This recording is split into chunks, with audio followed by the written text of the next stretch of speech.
right. Well, hello. Welcome to another episode of Is This Thing On? Is yours on? Is it on? It is. Yeah, it's on. Okay. So today we have a guest here. Her name is Angie. Hey. I was going to say the last name, but then I wasn't.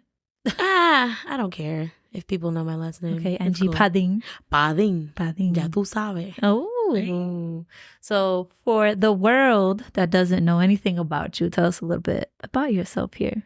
I am a very I'm a very loud, obnoxious, and openly direct person. Mm-hmm. But I mean, I'm also a big teddy bear. I like to make music, and I'm a very ferocious lover of the people that are close to me. Okay. And I'm a mama bear. I'm a lot. It's a lot of layers to me. So you're like an onion. Yes. All the layers. Yeah, minus the smell. Okay. Yeah. You know, that's a plus. Fresh. Yes, yeah. Always. Can't be musty out here, girl. Absolutely not. All right. So this is a newer kind of podcast. So for the first few episodes, I'll say what it's about. So this episode will basically touch on topics of kind of defeating lows in life and how we conquered it. Or sometimes, if we even have faced on trying to conquer it. So sometimes it can take a while, Like I'm in my 30s still trying to figure stuff out. Yeah, it's definitely a learning curve. Yeah. Nobody's perfect. And you learn something new every day, and you grow every day too. It's crazy. Yeah. So we're going to touch some bases on here. So I picked Angie on my podcast because she has a very interesting history of life to me. I know her family, love her family very much. All very different personalities, which I love. Yes. And your father was a pastor. Yeah. Yes. Your father was a pastor. Tell us a little bit about that. He has been a pastor since I can remember. Like my dad, when he met my mom, he was a pastor. That was weird. Like growing up, I mean, it was all I knew. But like, we weren't allowed to do a lot of things, like I wasn't allowed to wear pants. It was very conservative clothing. We couldn't listen to certain types of music or participate in certain things like going to the movies and stuff like that. So it was like, it wasn't your average like upbringing, but they tried to make it as normal for us as possible, like within what they knew was normal for them. Yeah. But definitely like grew up under a microscope, people watching your every move because you have to set a certain example being a pastor's kid. I won't say that it was tough all the time. We did have fun, but it was a lot. Kind of like with anything, there's good and bad. Yeah, pros and cons, a lot of things. Course. What religion?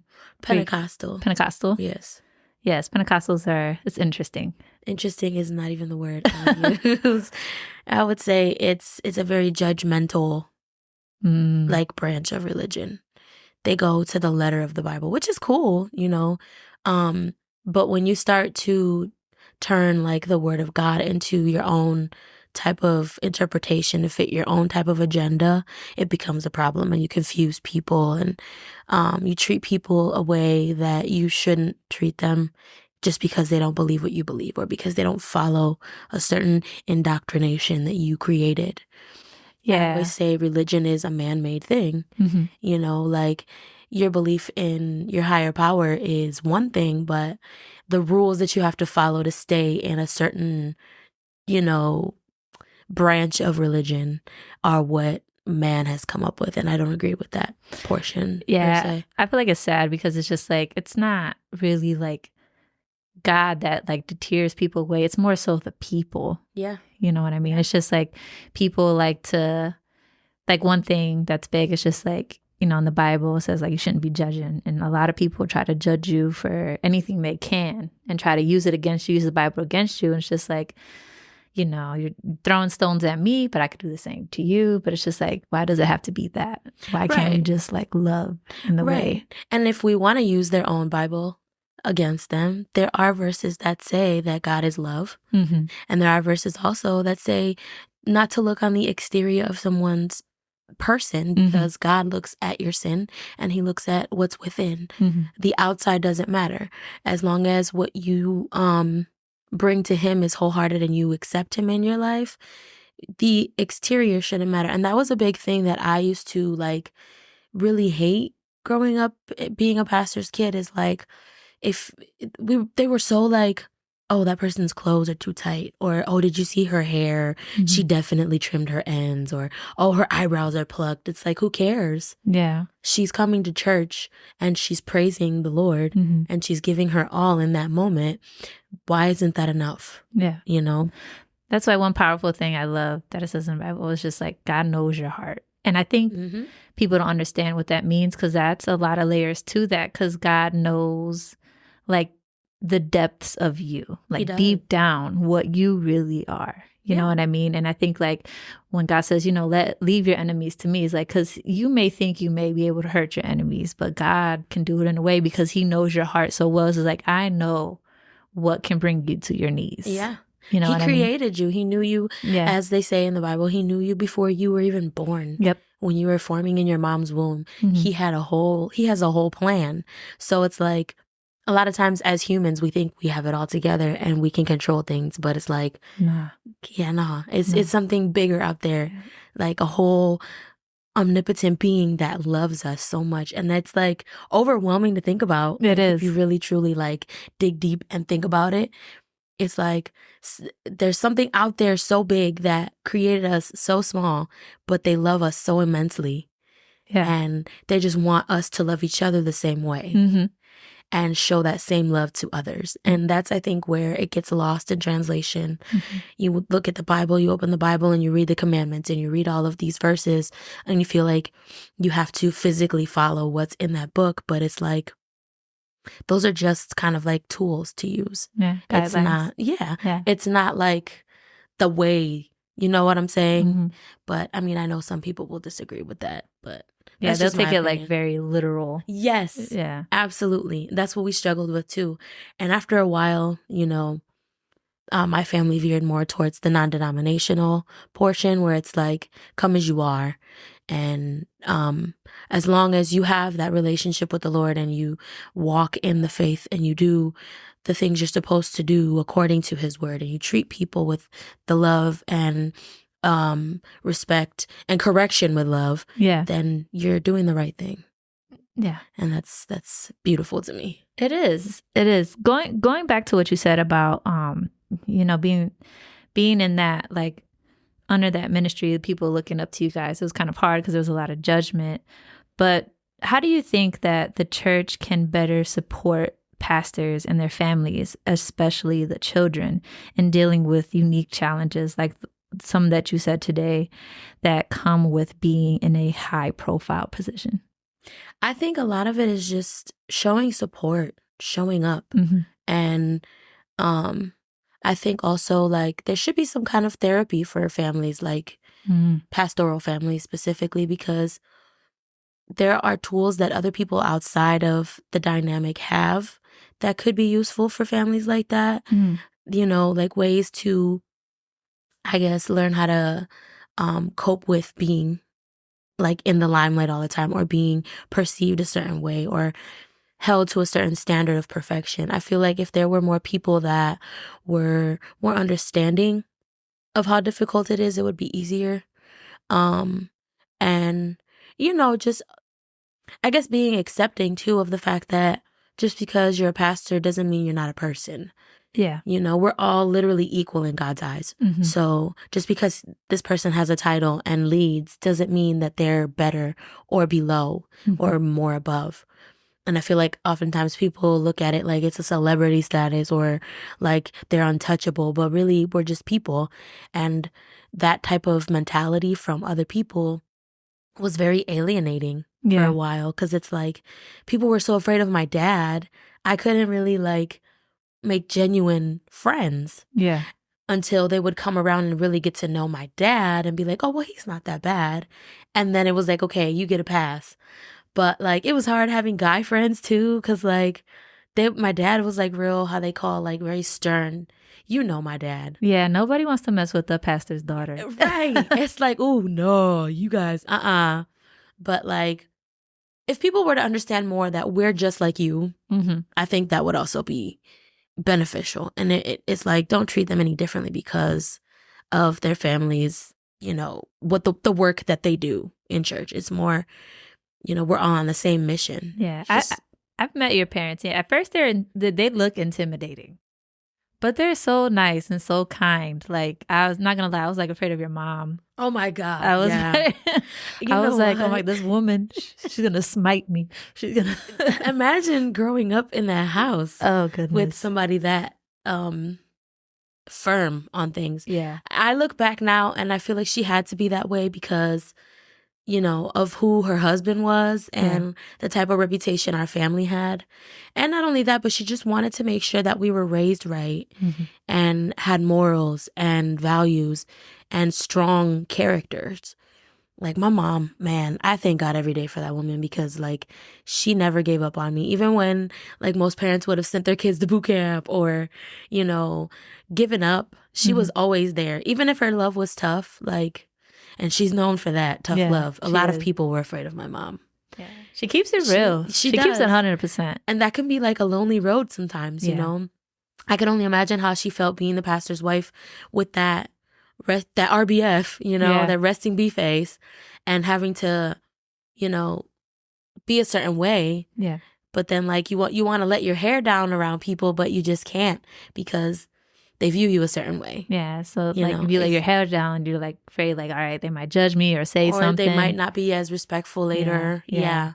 So, I mean, people who were really close to us knew my mom and knew how she was outside of church, but she always had to have that front. Like I wish y'all could see my face right now. She always had to have that Edna Pudding, eyebrow up, you know, stern face. And she was always very wise. She's still very wise. Yeah. There's nobody on this earth that has that PhD in that face. She gives you a look and you're like, yes, ma'am. I don't even know what I did, but yes, ma'am. Literally as kids, all she would have to do was look at us most times and we would like straighten up. Yep. Because we knew what followed and we didn't want that kind of smoke with her. Yeah. She didn't play. She still doesn't play to this day. She just look at y'all like, all right. She'd be like, she's a lot kinder with her approach now because she's in a different place and she's grown a lot. Yeah. You know, we'll get into that. But she's still very opinionated and very like forward. But her approach is a little bit different. She's more understanding now than she used to be.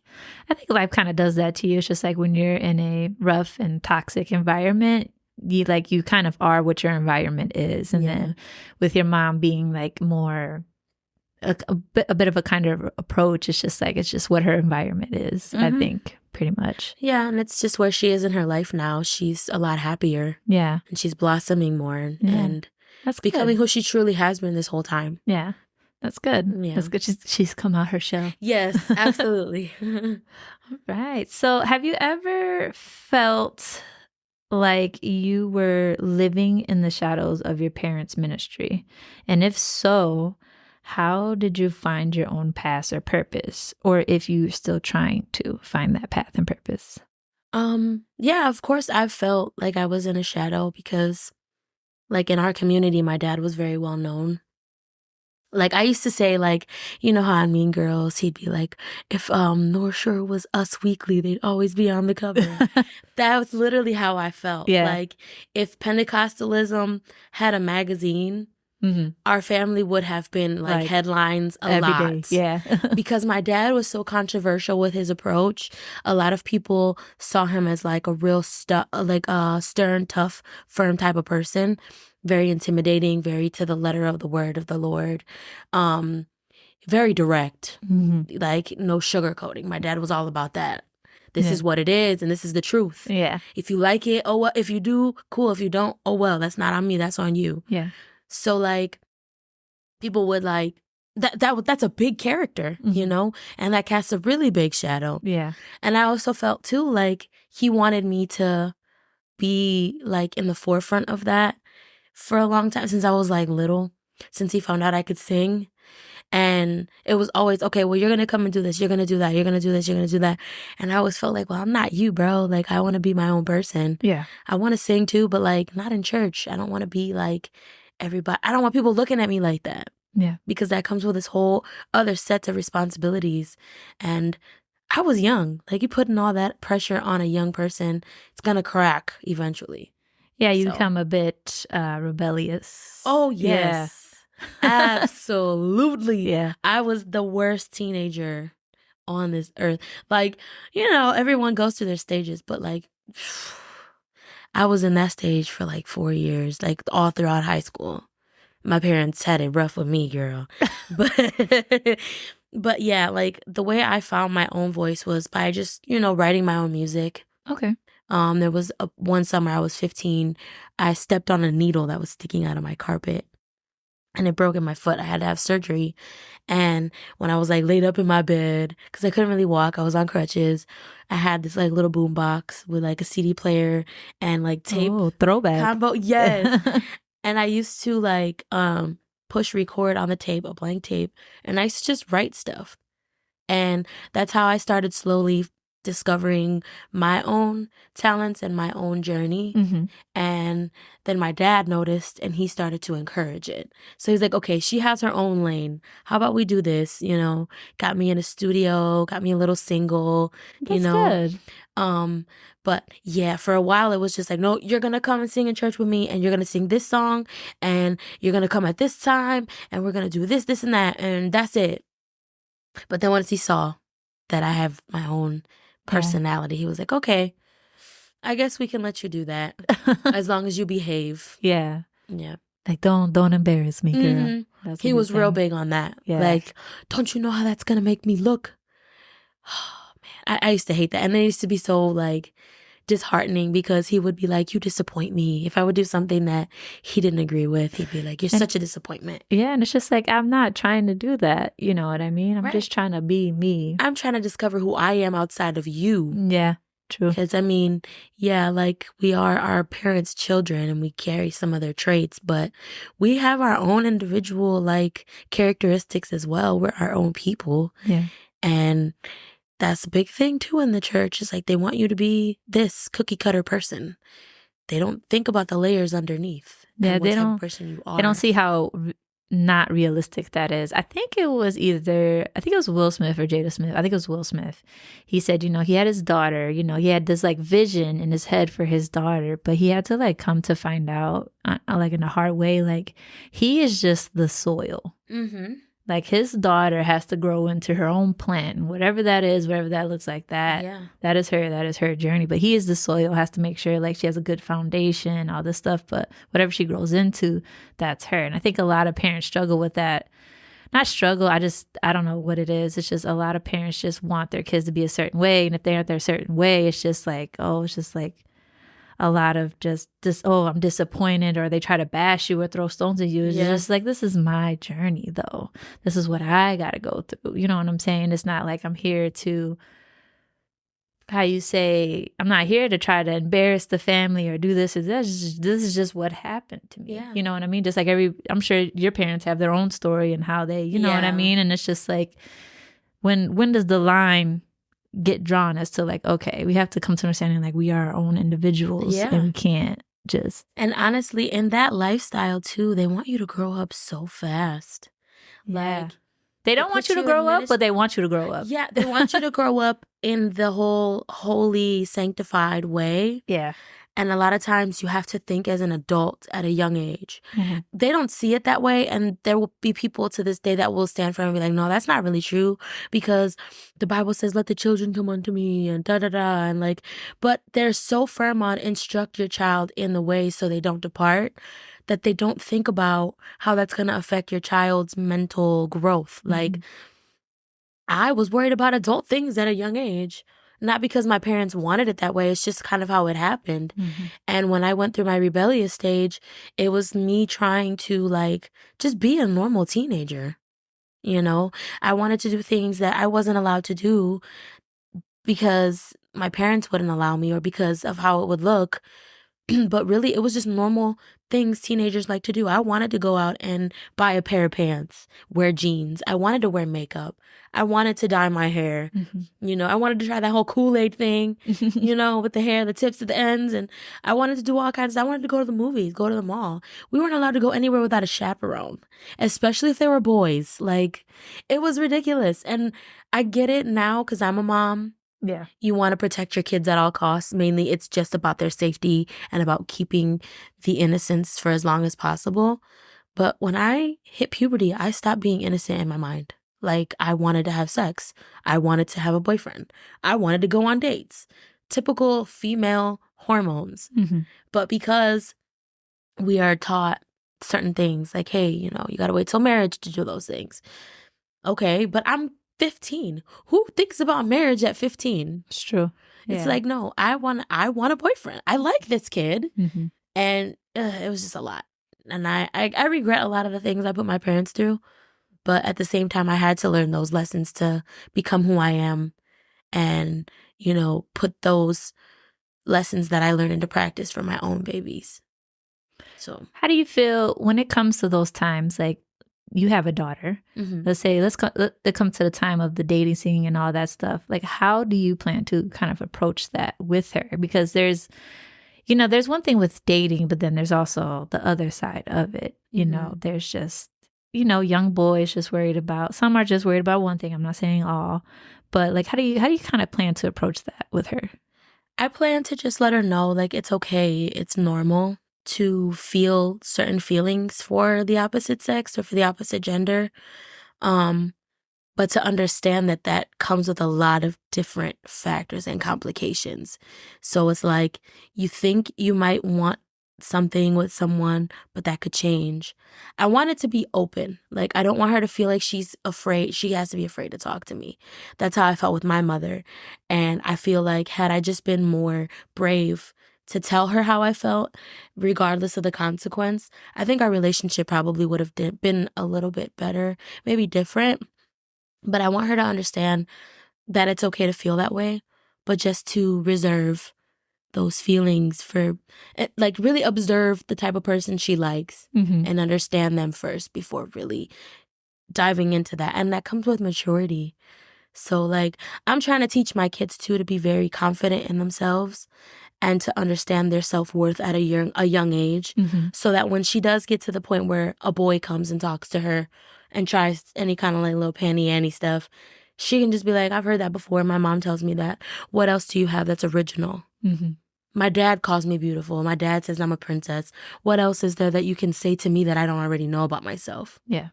I'm trying to raise somebody who's very self-aware. That's good. And respects herself. She's still kind of like in that stage where she's like la-di-da. She's very oblivious to certain things, but I want it to be where it's like, when it comes to that, she can feel comfortable talking to me about it, understand that I'm not going to be upset, but I'm going to let her know this is not acceptable while you're in my house. Certain things are just not going to happen. You're not going to be alone with someone in my house. You can go out and do things, but if you feel like you want to do A, B, and C that might upset me, talk to me first. And we will go through those feelings together. Yeah, I feel like that lacks in I can only speak on the Hispanic community because we both grew up with Hispanic families. It's very hard to talk to them. They're very it's hard to explain. Just like with Hispanic parents, they're just like stern, and it's just like, it's hard to talk to them. They're traditional. Yeah. Because they grew up a certain way and they try to translate that into their way of raising us. But it's like times change. So having to navigate the changes that generations bring is also tough for traditional parents because they just don't understand our generation and what it looks like now versus what it looked like 20, 30, 40, 50 years ago. Yeah. When they were teenagers, they weren't allowed to do certain things and they want to implement that in the way they raise us. But it's like, you got to understand the way the world is now. And that's what my parents were kind of like, no, I don't care how everybody else does things. This is how we do things. And you're going to do it this way, or you're just not going to be allowed to do anything. Yeah. And that's not really how it works. Some people need more guidance, more support. I was that type of person. I needed a little bit more understanding. They had a lot of patience, but I needed a lot more understanding and patience because I didn't even know who I was, but I was out here trying to do things other people were doing. Yeah. And all I was being told was, you're just not allowed to do that because that's not what we do. But it was never explained to me why I can't do it. What is the problem with why? What is the problem with what I'm doing? Why I can't? Yeah. You're like, why can't I go to the movies? Why can't I wear pants? And I think a lot of it too is they just don't want us to end up how some people they know end up, or they are trying to avoid certain things, like certain problems that they may have faced when they were our age. I think that's another thing too, is that, hey, well, at least with my Hispanic parents, they're not very open to discussion. They don't say their feelings, or if they do say their feelings, it's like yelling in a way, but it's just like in a way to like kind of bash you in the same sentence. So that's very, very hard. That's another reason why it's hard to open up to Hispanic parents. It's just like, because they just don't open up. They don't talk about their feelings. It's very hard. And I think like me and my dad's relationship, it's like off and on and strange, but I see he's trying to come around with his emotions, but when he talks about it, you could tell it's hard for him. Yeah. And it's like, I try to tell him, like, maybe you just need to see a therapist, because once you understand your emotions, then that's when you can start relaying them to other people. So that's one thing parents have to kind of consider too. I feel like therapy is like a no word in our community. Oh, yes, big time. They don't talk about it. They don't want to talk about their business with somebody they don't know. And it's like, what happens at home stays at home. It's my way or the highway. And if you don't like it, you can get out when you're 18. Find your own way. That doesn't work anymore. Like, especially with, and it's so sad to say, especially with our generation and the generation coming up, we're such pansies because, like, we want everything to be, like, given to us, but our parents, they refuse to coddle us, I think is what it is. They're like, no, we're going to do it this way. And this is what's law. This is the blueprint, and this is the map you're going to follow. None of that, gentle parenting, que eso? What's that? No, she needs a whooping is what she needs. Go get the belt. Go get the belt. So for Black families, go get that switch. You know, and get a big one too. Because it's going to hurt. And I want you to understand what you did wrong type stuff. It's not, I think there should be a line with that. You know what I'm saying? It's just, it's tough. But I see a lot of parents nowadays trying to change that, which is good. But then I also don't know what's happening, because there is a lot of wild kids out here. So I think it's like kids raising kids. I'm not sure what's happening. What it is we're so afraid of being parents. We want to be our kids' friend. And I sound like my mom saying that.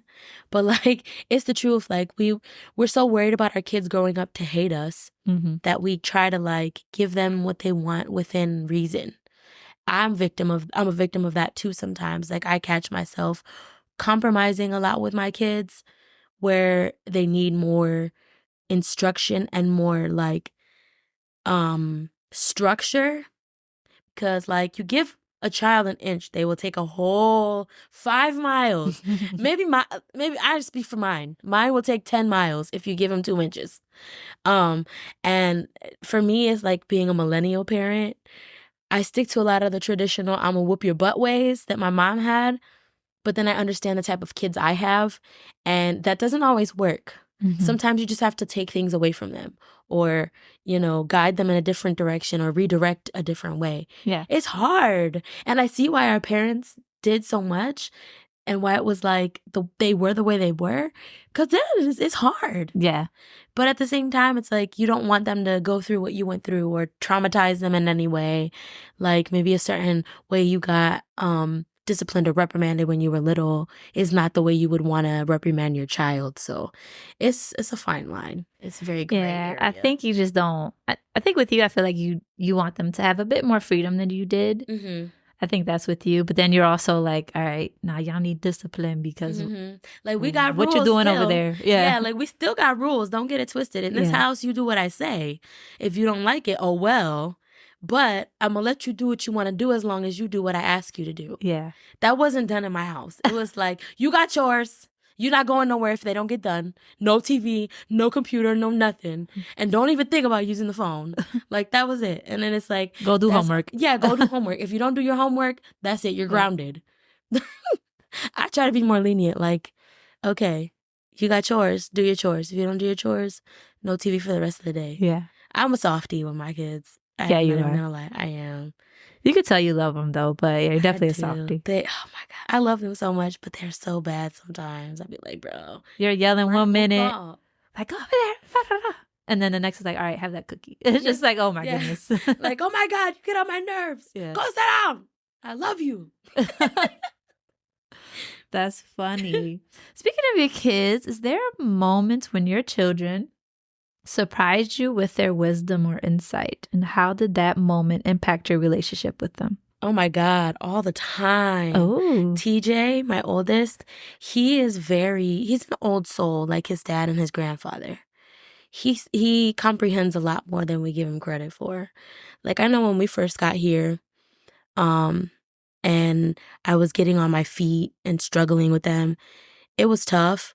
And I used to cry a lot, like in my room or just like by myself. And one day he walked in on me crying and he just knelt down next to me and he hugged me and he said, "It's okay, Mom. We're going to be okay." And I just looked at him. I'm like, you shouldn't have to see me like this, bro. Yeah, like, okay, that's exactly how I talk to him. So Yeah. you got to do what you got to do, Mom. He talks. But, and he's only 12. And, you know, I try to shelter him from certain things, certain experiences. I want him to be a kid for as long as possible. But sometimes those things are unavoidable when they see mommy is having a hard time with everything because her and daddy are not together anymore, or because mommy may have lost her job, or, you know, we don't have food. You know, they pick up on those things. Yeah. And whether we like to admit it or not, they feel everything we feel and just in a different way. So I felt humbled in that moment, and I saw my son in a different light at that point. I was like, okay, you can take a lot, but I'm not going to put a lot on you because you're a kid. Yeah, you shouldn't have to. And and I hugged him and I said, "Thank you, Papa. I appreciate it. I love you." He's like, "I love you too, Mama. You're doing great." And I'm just like, "Oh, okay. Thank you." And so like I see a lot more responsibility that I could put on him, but I'm just giving it to him little by little to see how much he can take. He's doing good though. Like that's good. He's sort of responsible for a 12-year-old. He's coming around. Yeah, he is. Yeah. His behavior is a lot better now too. Thank God. I was worried for a minute there. He could be a handful. Absolutely. I know a lot of parents struggle with this. Like I've heard some of my siblings say this sometimes, but tell us a story about a time when you felt like you were failing as a parent, and how did you work through those feelings? Ooh.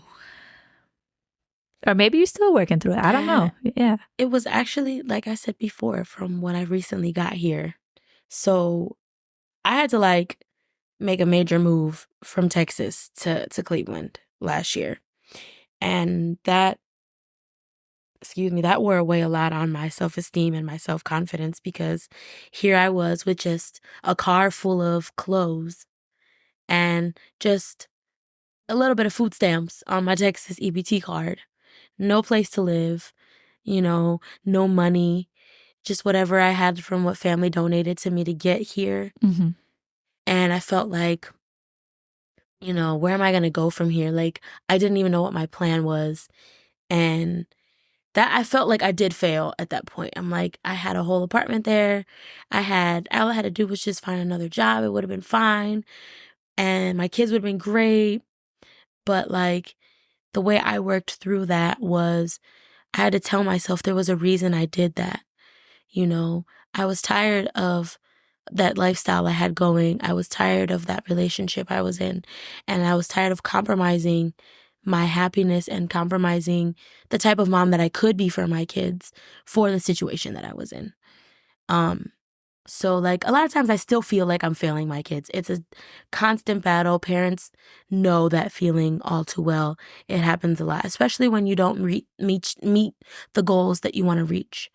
I was at the lowest point of my life when I got here. And I told myself I took my kids away from everything that they know.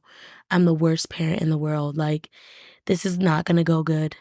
I'm going to lose my kids. I'm going to lose all self-respect, all that. But I had to tell myself as I was working through each milestone, like, you got this. Like, you're doing it. People told you couldn't do it. He told you, their dad, you can't do that. Family, his family, you're not going to finish that. You're not going to do that. But like, I'm doing it. Yeah. And sometimes I lay up in my apartment that I worked hard for. Granted, I had some help getting it, but like, I lay in my bed every night and I'm so like in awe of myself. Like, all I had to do to get through it was just push through it. Ignore those feelings when they arose, like those negative feelings, like self-doubt. And I also gave myself a chance to feel all those negative feelings at the same time. And understand that it's just a process. And whenever I get there, I'm going to be there and I'm going to be fine. I'm going to look back at everything and be like, wow, I came so far. I actually had that moment last night. I had a friend of mine come visit me. It was like late. And after she left, I went to bed and I was like laying in my bed. I'm like, God, I looked around in my room. I was like, dang, I did it. Like, I was tripping over nothing. I'm looking at everything I have and I'm just like so grateful. And it's just the start of it. Yeah. It's only up from here. Yeah. Like, I know things are just going to get better and bigger and more amazing. My kids are going to blossom and flourish. Yeah. I'm going to become the person that I've always wanted to be. And I'm excited. Yeah. People just don't know, like, when it comes to getting out of whatever low you're coming out of, it's just like the first step you got to take is just the first step. Mm-hmm. And whatever that step is, whatever it takes, just take it. And you'd be surprised where you come. Because you have come a long way. You really have. Thank you. And you're still, you guys are like still like doing a lot of like learning, healing, all this stuff. But you guys got nothing but great things coming. Yeah. Yeah. It took a lot of times where I had to break down, and you were there for some of that. Yeah. She was like, you sure you don't want to go see a therapist? I was like, I do, I will. She's like, I'm gonna check on you every week until you find one. And when you start going, you got to tell me. And she's going to say it right now. I see it on her face. The last time I saw her, I was like, did you see a therapist? She's like, what I need a therapist for? I'm like, you know what, girl? I'm done talking to you today. Like, no. Cause I'm still like that, like my parents in that. I don't like that. It's weird. It's helpful. I'll say that. I'd rather, and this is bad, it's toxic, but I'd rather talk to someone I know about my feelings within reason and within time, where it's not going to affect them too much. But like, I try to lean on my support system that I have, like you. I talk to you about things that I go through. Mel, oh my God, Mel.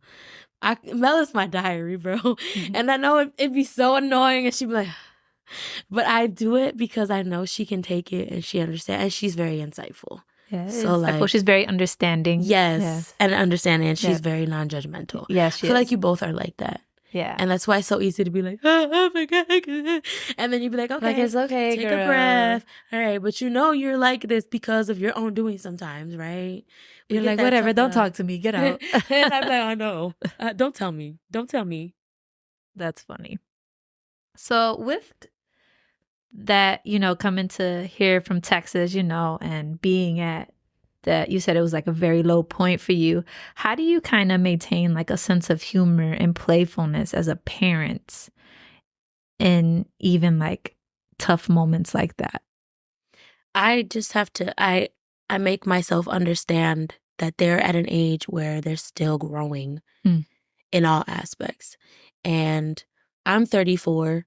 I feel things differently than a 10-year-old will feel, than a 6-year-old will feel.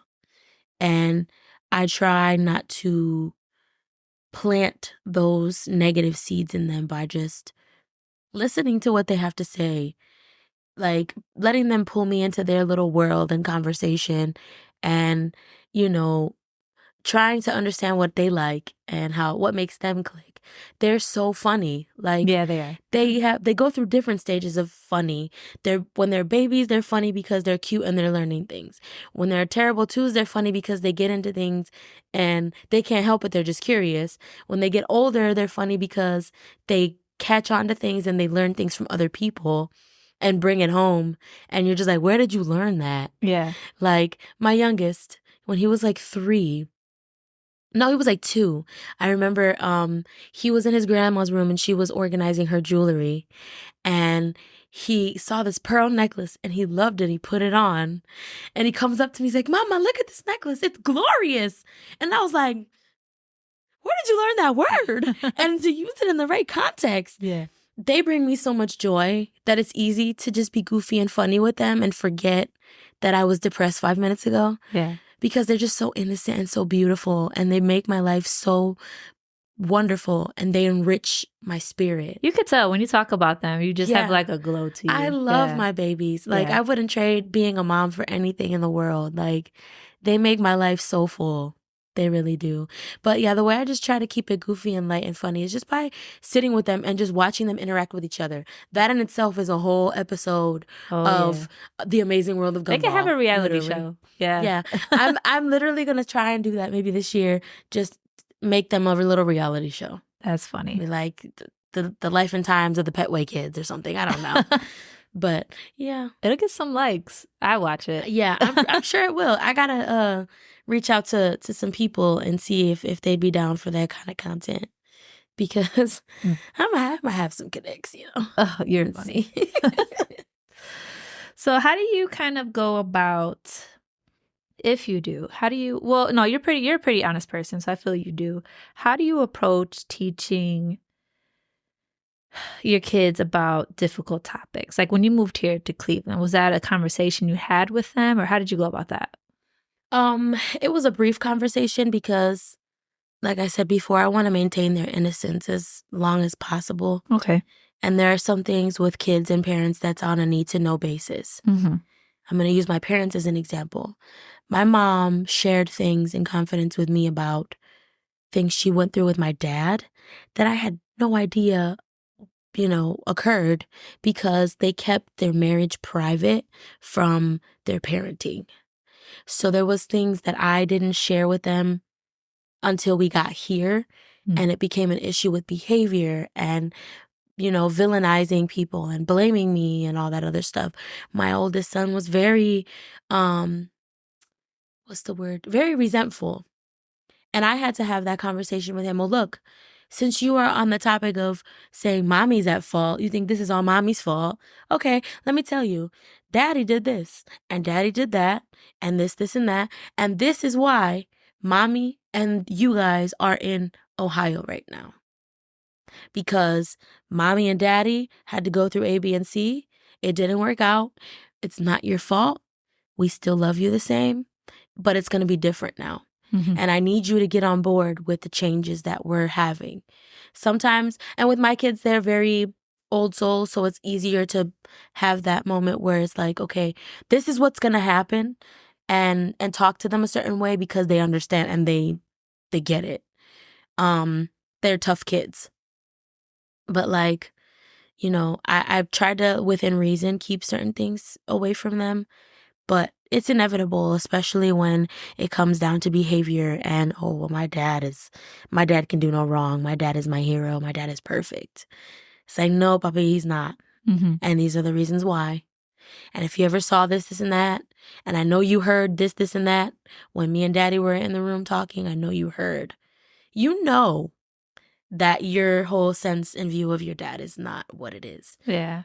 I think maybe it's a little bit of like the innocence. Mm-hmm. It's just like, it's probably hard. He's probably a little torn. Yeah. And it's hope too that daddy's not really like that. You know, they want so badly to believe that he doesn't have a mean bone in his body. Yeah. And I'm not going to sit here and bash their dad because we did have moments where he was a great person to me, but it just didn't work in the grand scheme of things, Mm-hmm.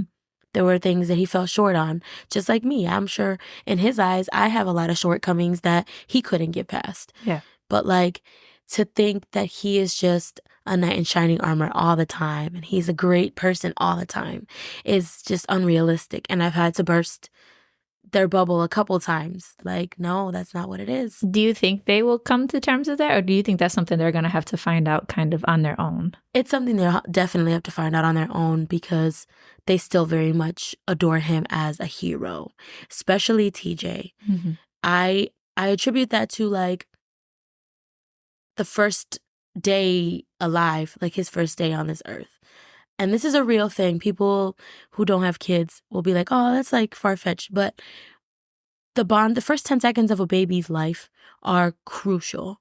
That's why moms, as soon as they come out of the womb, moms grab them and hold them. So you can get like the whole bonding. They can smell you, know who you are, hear your voice. I didn't get that with him. His first 10 seconds, I pushed him out and they were like, oh, here's your baby. And they showed me really quick, took him away to clean him up. And as soon as they did, like put him in a diaper and everything, swaddled him up, Tristan scooped him. And he was just like so in awe that he had created something so pretty and so, just so tiny and something he's responsible for. I gave him that moment because I saw it in his face. He was just so like, oh my God, I'm a dad. Mm-hmm. And I was just like, I didn't get that moment with him. And then he gave the baby to his mom. So I didn't get that 10 seconds of bonding time straight out of the womb with my son that I wanted. Yeah. I felt robbed of that for a long time because after that, he didn't want to breastfeed. After that, he was extremely fussy with me for a while, but I would give him to Tristan and he was calm. And it's like that to this day. He's rough around the edges with me a lot. But like when he sees his dad, it's like, my best friend, you know? I didn't get that with him. And I try, I try to joke with him and, do the embarrassing mom stuff. Like try to TikTok dance around him. He said, Mom, stop. I don't like that. I have my own type of relationship with him. It's not the same as his relationship with his dad, which it shouldn't be. But it's not as good as his relationship with his dad. So when you had your second child, did you do that? Did you do the 10-second on the chest or was it different? I did. Well, actually, it was a different dynamic because she was a C-section. Okay. So when she came out, naturally, they handed her to Tristan first so he could bring her to me because I was strapped down. So I couldn't hold her. But he did put her on my chest and I cried. I was so happy because I thought she was going to die because her heart rate was dropping. It was a scary situation. Yeah. But yeah, I was so happy. I cried. And then as soon as they brought me into the room, they put her on me and she was just on me. And I was like, oh, my baby girl. Yeah. So it made up for it, but it wasn't the same. Yeah. And that sucks to say because I love my daughter with all my heart, but it's like my first ever experience being a parent. I didn't get that. Mm-hmm. And I wanted it so bad. And then with the third one, as soon as he was born, they were like, pop, here you go. And I was like, 8-pound baby. Yay. And the bond was there. So me and Judah are like this. But he does love his mom. He does for sure. He is a mama's boy through and through, man. That boy. The only breastfed baby too. So yeah, he's silly. Yes, he is. He has He's a sense very of humor. random too. It is. Like he was telling Mel and our friend Asia one day in the car, just randomly, he's like, Titi Asia, I think when I'm older, I'm gonna be a good citizen. And she was like, okay, good for you. Like, okay, that's why a citizen? That's funny. Right, that's not something a normal, I wouldn't say normal, but like a typical 6-year-old would say. That's funny. He comes up with like the randomest things. Like the other day he comes and he looks at me, he's like, why were you born? I was like, because God wanted me here on this earth. I don't know. He was like, but why was I born? I said, because me and your daddy really wanted you. That's why you were born. And he was like, okay. And he like goes off on his way. I'll roll with it. Yeah. He's funny. He is. He's a little comedian, or so he thinks. He's not that funny. He's funny. All right. So we're going to get into a little bit of the nitty gritty. Oh, Lord, not the nitty gritty. Yeah. So, you talked about leaving Texas and, you had to do certain things to come here to where you're at today. How do you feel that your relationship impacted your self-worth and identity? And how have you worked to rebuild that and reclaim yourself? Or if you're still trying to do that? You were not lying about these questions. Oh, girl, I thought about this. I was not. You thought I was playing. Everybody thought I was playing. I'm not playing with this podcast. She is coming for everybody's feelings this year. Let's go. Let's do it. Well, the impact he had on me was not only negative, it was also positive. Like, I learned how to be self-sufficient. I learned how to be independent, how to handle business, you know? Um, but there was a lot of instances where it was a lot of infidelities and a lot of breaking up and getting back together. It, after a while, would wear away on my self-esteem. Like, okay, so he can go out and do all this with this girl, but like, he has not done any of that with me.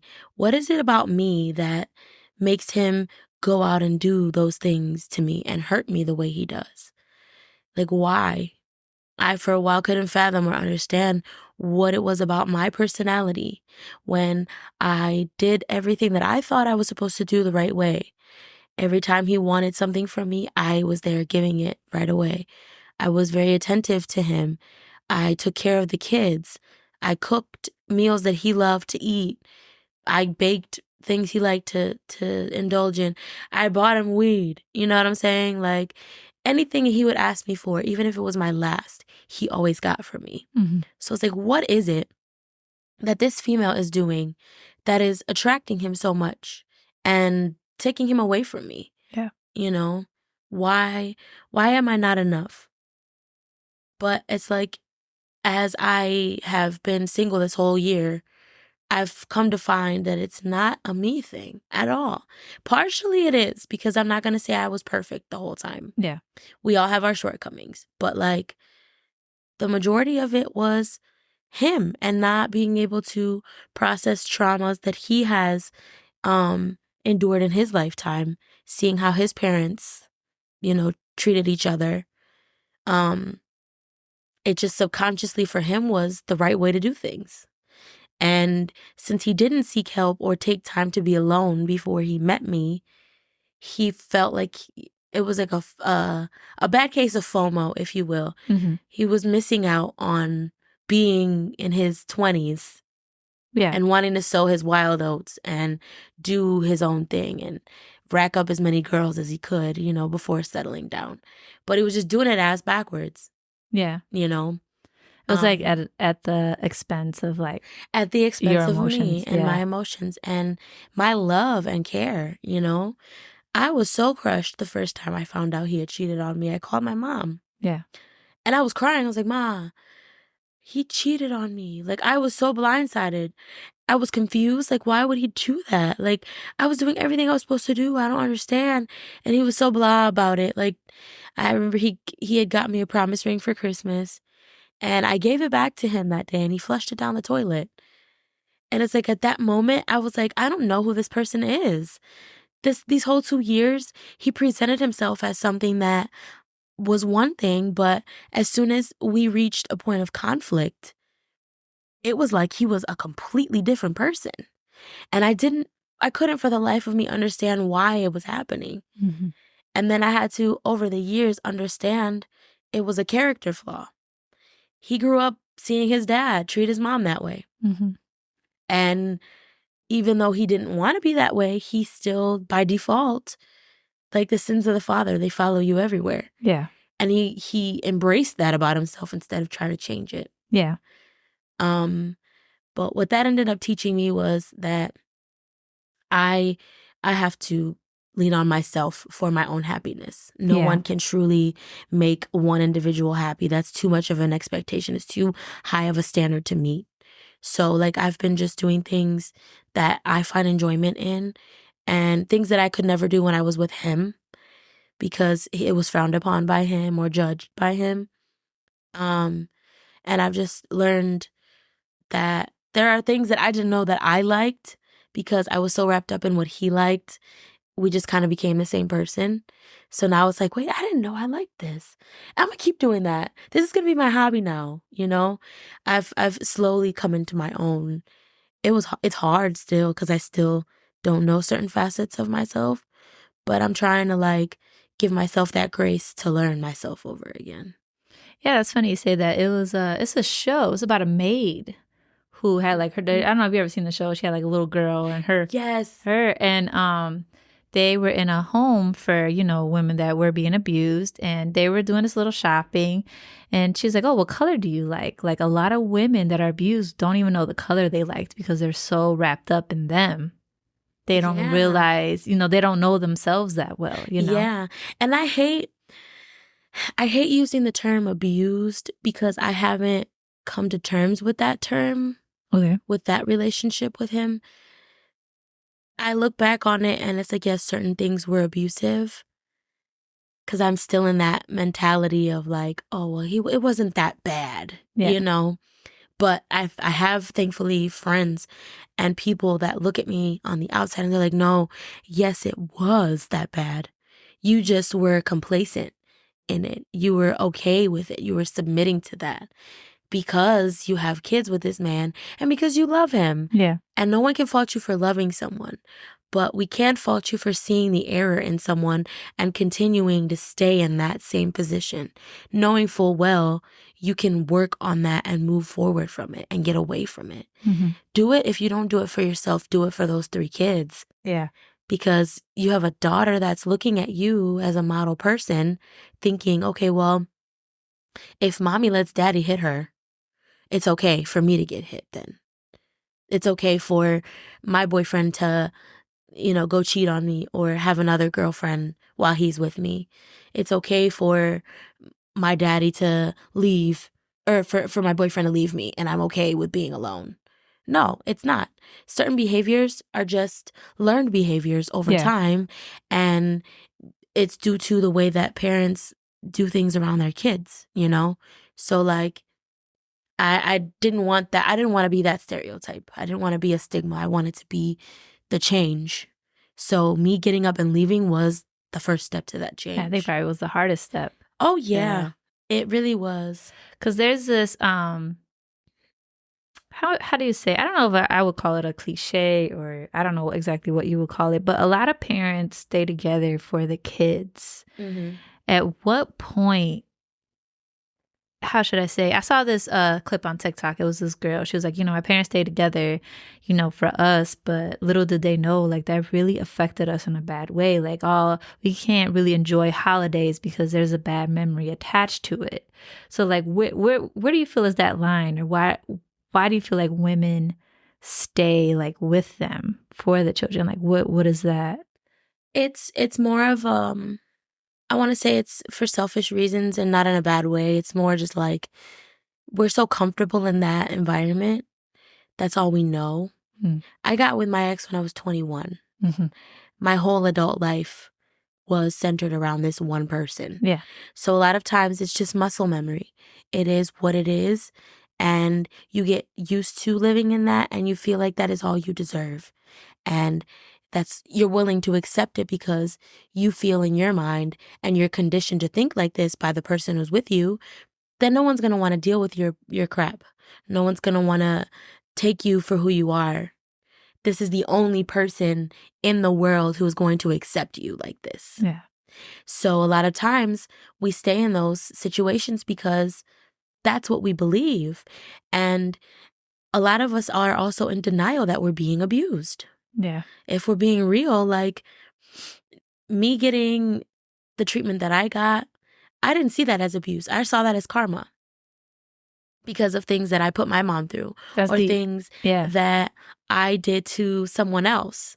This is my penance. I have to pay for it now. Yeah. So, okay, God, thank you for the lesson.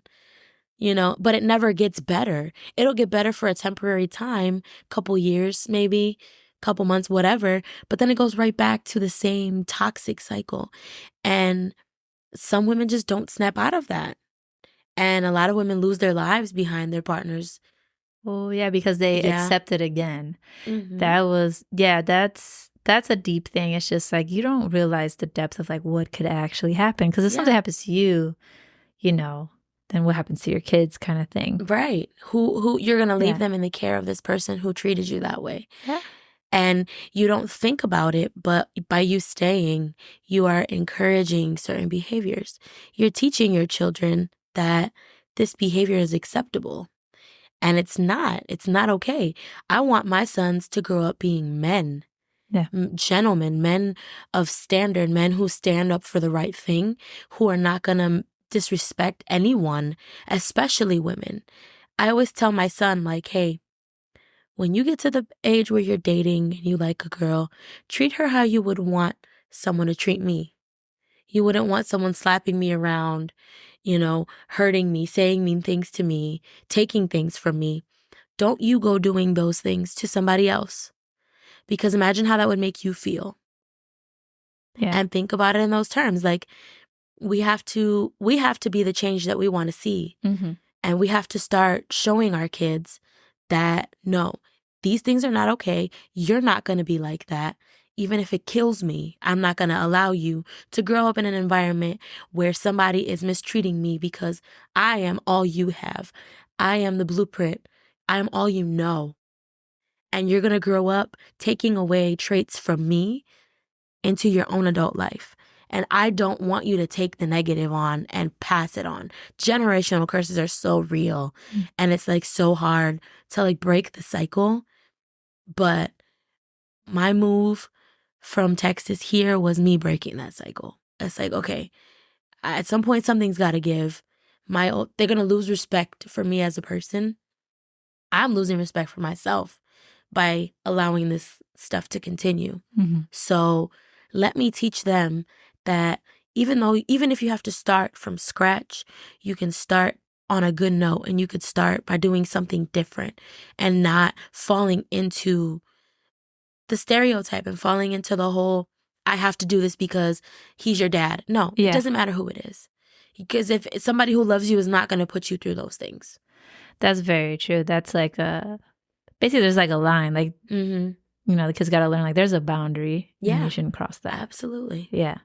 And then sometimes that's kind of tough I don't think it's tough. It's just like, just embedding that in them is can be the challenge. Yeah, because they're just used to all the good. Because as a kid, all you see is the good in people until they show you otherwise. And then you're like, well, why? Why did that happen? Why are you acting like that? Well, how do you kind of find that line then? Because I know you said, with your oldest, you had to kind of burst his bubble a little bit. Like, your dad may not be what you think he is. But how do you find that line of just like, all right, he is not exactly this, but making sure that he still like respects his dad? And I don't talk bad about their dad. Okay. At all. Like you just be real. Any bashing that I'm going to do about him, if ever, is going to be to my girlfriends. Yeah. And even then that's bad because they have a perceived notion of who he is based off of what I'm telling them. And that's not fair. Yeah. I will take that away from that. And I don't always highlight all the good things he's done. And that's why I feel like they see him and they hate him. They don't like him. But like, what I tend to do is like, he'll tell me things about his dad that he's so happy about. And my mind goes to like, oh, well, But like, I encourage it. And I listen to his stories about his dad. Oh, okay. That's awesome, bud. Okay, cool. Yeah, your dad likes to do A, B, and C. I'm glad you guys have that in common. Or that's good. Maybe when he comes, you guys can do this, this, and that. I try not to talk bad about him to them, because my experience with him is different than his experience with them. He was a really good dad, when he was around. And they adore him, they can see no fault. And I want to keep it that way until they start to see what he is truly about. Then it's kind of like, okay, maybe mommy was right in a way that she moved us around. I feel like all truth comes to light at some point. Yeah. So eventually they'll see like, okay, mom, I see what you was saying. So that's kind of how I navigate that, is just letting them have their vision of their dad and encouraging it, because like I said, my whole experience with him was different. It wasn't always bad because there were good times, but it was a lot more bad than good. But I try to like separate the two so that they understand that daddy is who he is to me. Yeah. Yeah. And I don't talk bad about him. I think that helps a lot too. It's good. because then they look at him and they're like, oh, you're just this great person, yada, yada, yada. That's very different because there's a lot of people, you even see it on social media, like baby moms just bashing their dad. Yes. And I don't like that because it's like at one point you loved this man. At one point, this man wasn't all those things to you. So why are you sitting here running your mouth negatively about somebody who gave you your kids? Yeah, like, I That's don't a think I've ever seen blessing. you on social media bashing it. I don't think I've ever I seen am that. never. Anything that like I said, anything bad that I have to say, I have, one, already told him to his face that that's how I feel. And two, it's shared within just a close group of people that I trust, Yeah. that I know are not going to go off and talk bad about him to my kids. Yeah. You know, that I think too is a delicate thing. You got to be careful what you tell people because, very true, you know, it affects everybody, not just you. It does. And if it goes to the wrong ears, could come back the wrong way, and it could become a whole mess. Yeah. And there's so much bad I can say about him, but I choose not to because what's the point? It's over with. It happened. And there's no reason for me to continue dwelling in that spirit. I'm not that person. So. Feel it. So when you've went through all this, I know when I faced certain lows in my life and I like was away from everyone and like came back, there was a few times where that happened. When you come back, have you ever felt like when you came back from Texas, have you ever felt like judged from your friends and family, you know, with the things that you went through, like opening up or just coming back and just you, because when you're at your low, you're not yourself. You can be very bitter. You can be, sometimes that rubs off on people and you don't mean it to you. Do you think people like misunderstood you or judged you in some way? And how did you kind of cope with that? I didn't feel so much judged. I did feel accepted, which is like, it was weird for me because I'm like, I left y'all to go be with this man in another state. How do you guys still love me? You know, like it was a very, it was a warm embrace for sure. I know when I got back, there was a moment I was at Mel's house and she hugs me. She starts crying. She's like, I'm so happy you're home. I missed you so much. And she's going to cry now. She's like, I missed you. I missed the kids. And I'm so happy you're here. And it was so genuine. I almost felt like I didn't deserve it because I'm like, I stopped talking to you for so long. I didn't keep a relationship with you for long until after you came to see me on my birthday. You know what I mean? It was a humbling experience. And then I had like new friends that I could confide in, new people that I surrounded myself with, and my family is here. And if anything, it was more just like relief that I was home versus judgment. I didn't get judgment from anybody. That's good. It was everybody trying to help me get back on my feet. And for those people, you guys know who you are listening, like, thank you. Because without that push, without that support, I probably would still be in Texas. And I would probably be worse off than I am now. So, you know, it was important for them to show me that support because I didn't see it. Like, I still was like, oh, I still feel kind of like people don't like me, yada, yada, yada. But they were always showing up like, no, we care about you. We want you to be okay. It's all love. It's fine. You know, when you're not used to being loved the right way, it's like very, you know, people love you and come to you, towards you. It's just like, what is this? Yeah. What is this emotion? Like you tend to push them off of it. Yeah. And it's like, it's scary. Well, with me, I mask a lot of my stuff with humor. It's something I'm working on, but I do like, I try to make light of it with a joke or, you know, bring up an insecurity of mine as like something funny for people to laugh at. But it's like, my own brother even told me at one point, he's like, that's not funny. Don't say that about yourself. Yeah. Like, that's not, you're not that. Yeah. Like, you're just doing what you have to do right now and it's fine. But don't sell yourself short like that. Don't talk about yourself like that. Yeah. And like, I've learned that sometimes it's best to just not say anything. That's funny. My boyfriend does the same thing. Like I will talk low about myself. He's like, why are you saying that? That's not true. Like, Yeah. we need to stop that. Stop that. Yeah. Because it's not. Yeah. You know, we got to learn to love ourselves the way people love us and see ourselves the way others see us and perceive us. Yeah. I am so thankful for a specific person because this person literally like supports me through it. I'm just going to say traffic. This man is like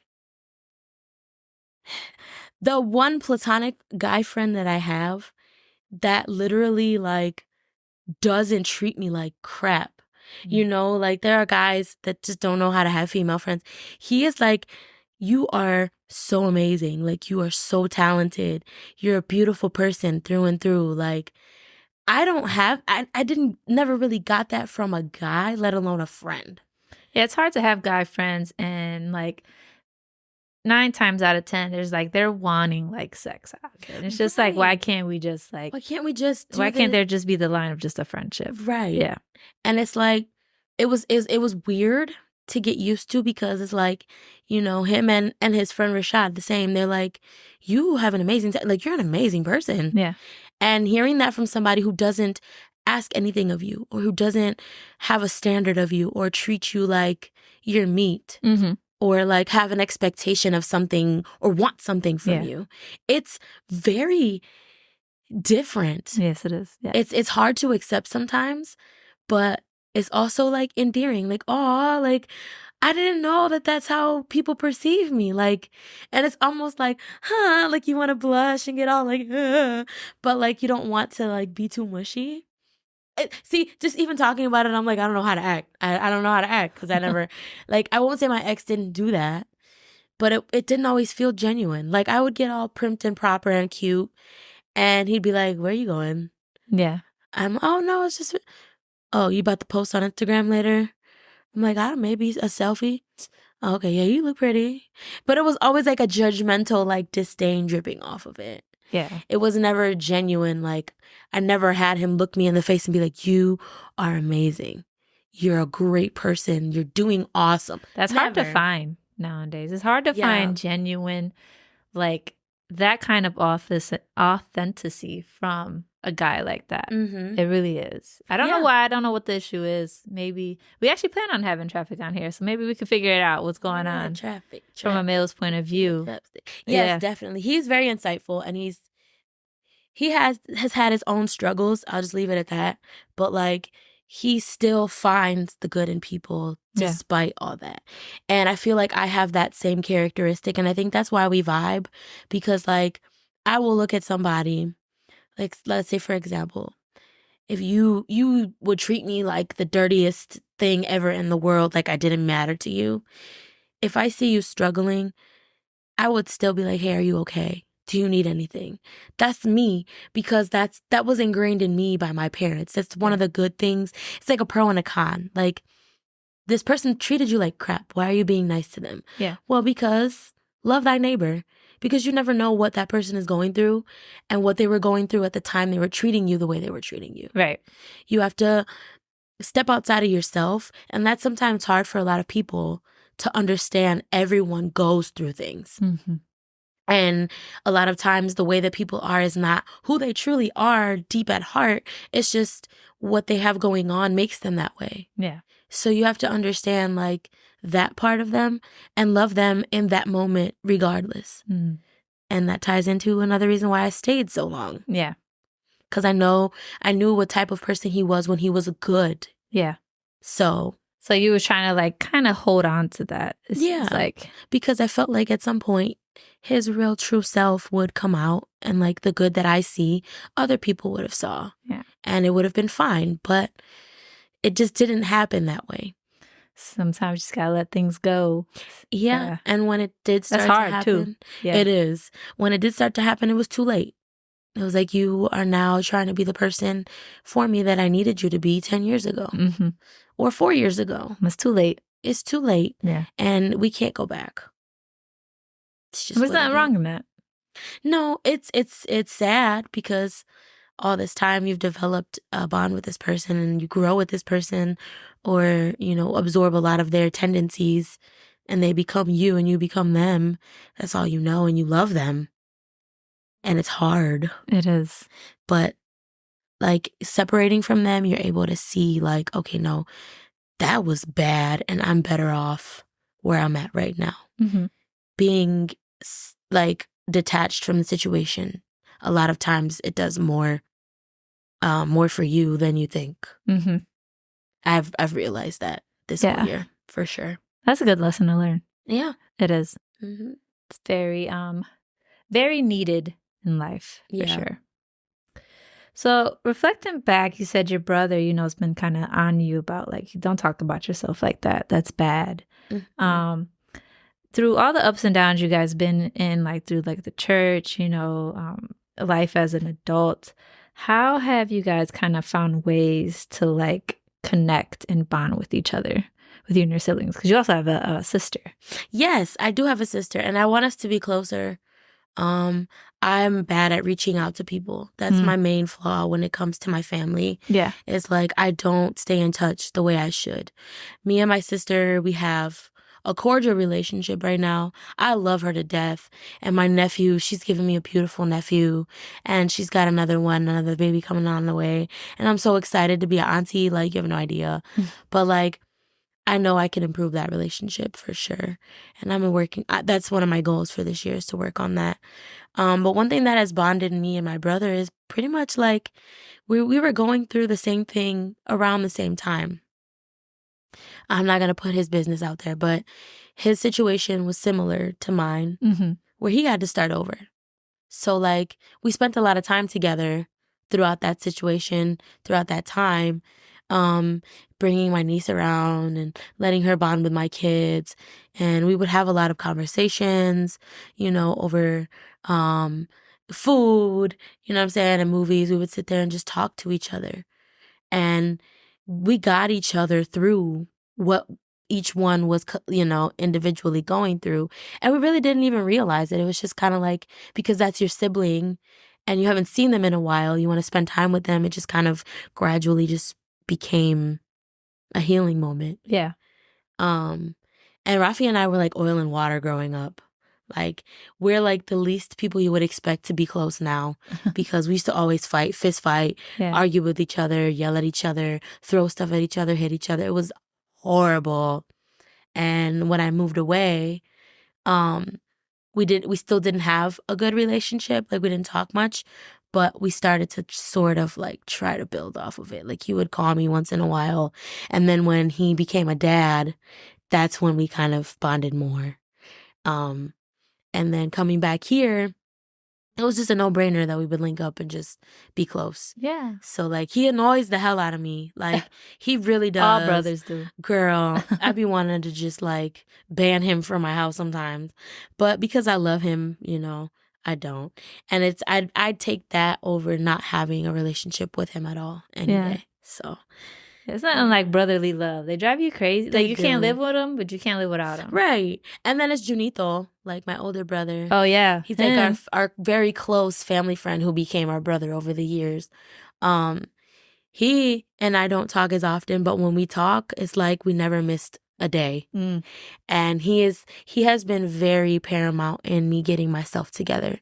He's been very encouraging, but also he gives me a lot of tough love.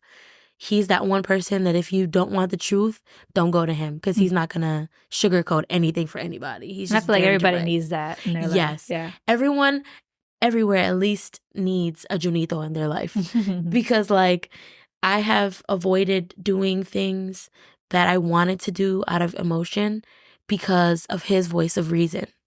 He'd be like, I hear what you're saying, Nana, but listen, look at it this way. Da, da, da, da, da, da, da, da. And he breaks it down in a way where it's like, he speaks Angie language, okay? Yeah. Like, let's just be honest. He speaks my language, so he understands me because we're the same sign. And we're kind of the same in a lot of aspects. So he understands how my mind works, and he addresses me accordingly. And I feel like a lot of people don't have that, and that's why they are the way they are. Yeah. I'm fortunate to have people that care enough about me to tell me the truth. So... yeah, that's good. You're starting to have that community around you. Yeah. Little village. And you're also having like your music too, which is also building its own community. Yeah. I'm trying to get out there more and, make noise Yeah. I'm working on something now, right? Actually bringing him back up. Traffic is helping me produce. He's been very gracious with his studio, and we've talked about different things, like as far as my music is concerned. He has suggested videos and things like that. So I'm more so just focusing on the art part, like the music, making sure that what I'm saying it matters. And just really expressing myself more. Okay. Because I mean, I've never shied away from that, but I feel like now more than ever, with everything that I've been through, I have a lot more to say and a lot more feelings I want to share. And I'm making my music for me. It doesn't even have to appeal to everyone, but I'm excited. You know, we've only gotten one song done so far. I'm actually going to the studio tomorrow to work on something new. But yeah, this project is going to be a lot more like up close and personal. And I can't wait because I got good people behind me on the production side. So has it like, so how has it like helped you like with healing and like self-care and all that stuff? tremendously. It's one of those things where you just don't know how you're truly feeling until you write it down on paper. Yeah. And then you go back and listen to it and you're like, fudge, like I felt like that. Wow. I've had a lot of those moments. Yeah. I'll like turn a poem into a song, and in the moment the poem will sound so corny, but when I put music to it and I listen back to it, I'm just like, I wrote that and I was really feeling like that. That's crazy. Yeah. You're like, what the hell? Like I didn't know I had that in me. But it's definitely therapeutic, and it's something that has helped me learn to love myself more. Okay. Yeah, like I love that about me, is that I can create something out of nothing and it resonates with people. Yeah. That's a big thing. And I feel Yeah. like that's my gift. So I'm going to walk in my purpose more this year for sure. Yeah, definitely. I feel like your music definitely touches a lot of people. Yeah. Just in general. So like once, yeah, I see big things happening. Thank you. I know when I was writing the song that I just recorded, our friend Rashad was in there with me, and Jeff was sitting there and they were listening, and I was singing it. And then at one point I started to cry, and then I stopped myself. And Rashad was like, nope, nope, nope, nope, no, cry. And I was like, okay. And I got through the verse and I was just like crying and let it out. And I look over and he had his head down. And I could tell he was like, girl, you gonna make a grown man cry. Like, he's like, don't ever not feel that, because somebody out there is gonna listen to this and feel the exact same thing you're feeling. And it's gonna like resonate with them to a point where it's gonna help them heal. Yeah. And it was like a kumbaya moment. They like hugged me and I was just like, all right, let's go. Let's get this down on wax. Like I was ready. And then like, now I have this thing where I go in the studio and I'm like, depression is in session. Let's do this. Yeah. So like, it's like your own therapy. Good. Yeah. It feels good to be able to like let it out and then see the effect it has on people immediately close to you. Yeah. Like they were sitting there every time I would lay down just one bar, they would stop it. And Jeff would just be like, bro, like, how do you do that? And I was like, let's just keep going. And then Rashad would be behind me like, I like that. Do that again. Do it better. They push me and they encourage me and give me the confidence boost I need to get through that. That's good. Yeah, man. It's definitely therapy for sure. Yes. So I have to kind of cut this kind of short. So we're definitely going to do a part 2 because I wasn't able to get all the questions in today. Okay. Have to kind of cut it short. But next time I'll definitely have a part 2 because there was more questions I had, but you went deep with stuff and I love that. It was definitely needed. Yeah. So for the audience, I just kind of, at the end of it, I kind of like to talk to the audience for a moment and just, basically just touch up on the whole session that we had today. And I just want my people to know that life definitely has a way of throwing us curveballs, and sometimes the most unexpected challenges can leave us feeling lost and uncertain. There are even days when even looking at ourselves in the mirror can be a daunting task.